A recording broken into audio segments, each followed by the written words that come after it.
अवनीश जी, बड़ी जानकारी अनुराग जी दे रहे हैं हमें। भले ही उत्साहित सपा और बसपा आज की प्रेस कॉन्फ्रेंस करके हो रहे हों, आरएलडी को शामिल नहीं किया गया, बड़ा नुकसान उठाना पड़ सकता है। जैसा कि अनुराग जी कह रहे हैं कि पीएसपीएल शिवपाल यादव की पार्टी कांग्रेस और अगर आरएलडी एक साथ आते हैं तो तस्वीर कुछ और होगी। अभी आज की जो तस्वीर आई है वो फाइनल तस्वीर नहीं होगी लोकसभा चुनावों की।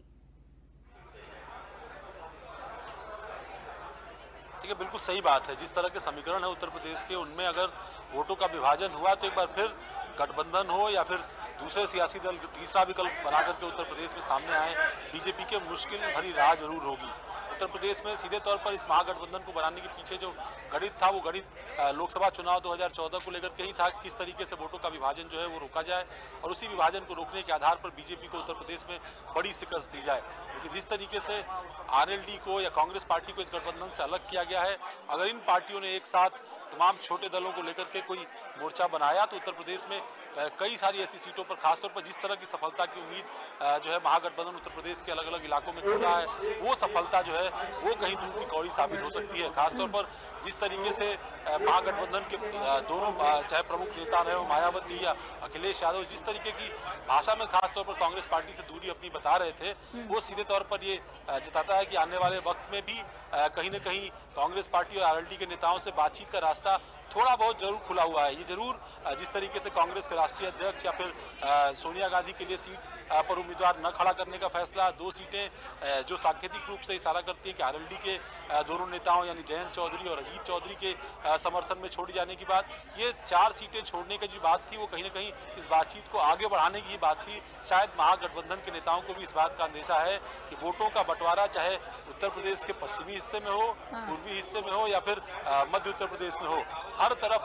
कहीं ना कहीं महागठबंधन को नुकसान उठाने वाला साबित हो सकता है। ऐसे में खासतौर पर तब जब बीजेपी एक आक्रामक रणनीति के साथ इन चुनाव में सामने आने की तैयारी कर रही है, चाहे वो वोटों को साधने की हो, चाहे सवर्ण आरक्षण का मुद्दा हो, राम मंदिर का मुद्दा हो, तमाम सारे मुद्दों पर महागठबंधन को घेरने की कोशिश होगी। खासतौर पर जो भ्रष्टाचार के मामले हैं, चाहे वो बीएसपी सरकार के दौर में हो, समाजवादी पार्टी के सरकार के दौर में हो, इन मुद्दों को चलिए ठीक है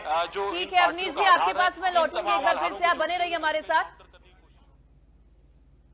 चलिए ठीक है, आपसे एक और सवाल यहाँ पर अवनीश जी मैं करना चाहूंगी, रुक करना चाह रही थी अनुराग जी का, लेकिन शायद संपर्क उनसे कट गया है किसी कारणवश। आप ही का मैं रुक करूंगी। सवाल यहाँ पर ये है, ये गठबंधन है, महागठबंधन नहीं है, चूंकि सपा और बसपा में 2 ही राजनीतिक दल एक साथ आए हैं। महागठबंधन ये तब होता जब और राजनीतिक दलों को, कांग्रेस को या आरएलडी को इसमें शामिल किया जाता। लेकिन जब एक पत्रकार की ओर से अखिलेश यादव से ये सवाल किया गया कि क्या आप प्रोजेक्ट करेंगे मायावती को बतौर मुख्यमंत्री, तो उनकी ओर से जो जवाब दिया गया वो सीधा नहीं था, बहुत गोलमोल तरीके से और बहुत सोच समझकर उन्होंने जवाब दिया। यही सवाल शुरुआत से उठते आए हैं गठबंधन को लेकर।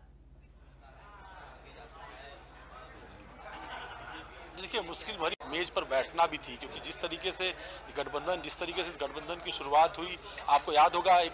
दशकों भरा जो है वो तल्ख रिश्तों का इतिहास रहा है दोनों दलों के बीच में। और जिस तरीके से मायावती बार बार अपने स्टेटमेंट में गेस्ट हाउस कांड का जिक्र करती रही, क्योंकि वो जानती है कि ये सवाल उनका कार्यकर्ता भी पूछेगा, ये सवाल विपक्ष भी पूछेगा, ये सवाल पत्रकार भी पूछेंगे, लिहाजा वो बार बार अपने स्टेटमेंट में ये बात कहती रही कि गेस्ट हाउस कांड की कड़वी यादों को पीछे छोड़ते हुए वो बीजेपी के खिलाफ इस गठबंधन को तैयार कर रही है, इस गठबंधन को अपनी सहमति दे रही हैं, इस गठबंधन पर बातचीत करके उत्तर प्रदेश की जनता के सामने एक विकल्प रख रही हैं। तो यानी एक जवाब देने की कोशिश, इसकी तैयारी पहले से की गई थी। और बात सही है कि नेतृत्व का सवाल बार बार उठेगा, लेकिन दोनों नेताओं ने इस सवाल को काउंटर करने की कोशिश अपनी प्रेस कॉन्फ्रेंस में की है। मायावती ने ये बात कहते हुए कि आने वाले चुनाव में, यानी विधानसभा चुनाव जो उत्तर प्रदेश के लोकसभा चुनाव के बाद होंगे, उन चुनाव में भी इस रिश्ते को कायम रखने, इस गठबंधन को कायम रखने की कोशिश होगी। अखिलेश यादव से भी जब ये पूछा गया कि वो मायावती को प्रधानमंत्री के तौर पर क्या समर्थन अपना देंगे, तो उन्होंने भी बहुत सीधे तौर पर तो नहीं कहा, लेकिन ये बात जरूर कहा कि आप जानते हैं कि मैं किसको देखना चाहूंगा उत्तर प्रदेश से, क्योंकि बार बार कहते रहे हैं कि उत्तर प्रदेश से ही आने वाला प्रधानमंत्री होगा। अब वो राहुल गांधी की तरफ इशारा करते हैं, मायावती की तरफ, ये बात जरूर वो जो है नहीं स्पष्ट तौर पर बोल पाए। लेकिन फिलहाल गठबंधन इतना आसान नहीं है, न सिर्फ नेताओं के स्तर पर, क्योंकि दोनों नेताओं के अपने अपने अहम हैं, अपने अपने मुद्दे हैं, दोनों का जो कैडर है उसके बीच जिस तरह के सामाजिक संगठन है वो बहुत जो है मुफीद नहीं है इस गठबंधन को एक दूसरे के साथ। चलिए ठीक है अवनीश जी, शुक्रिया आपका, आप बने रहिए, अपडेट्स आपसे हम लगातार लेते रहेंगे।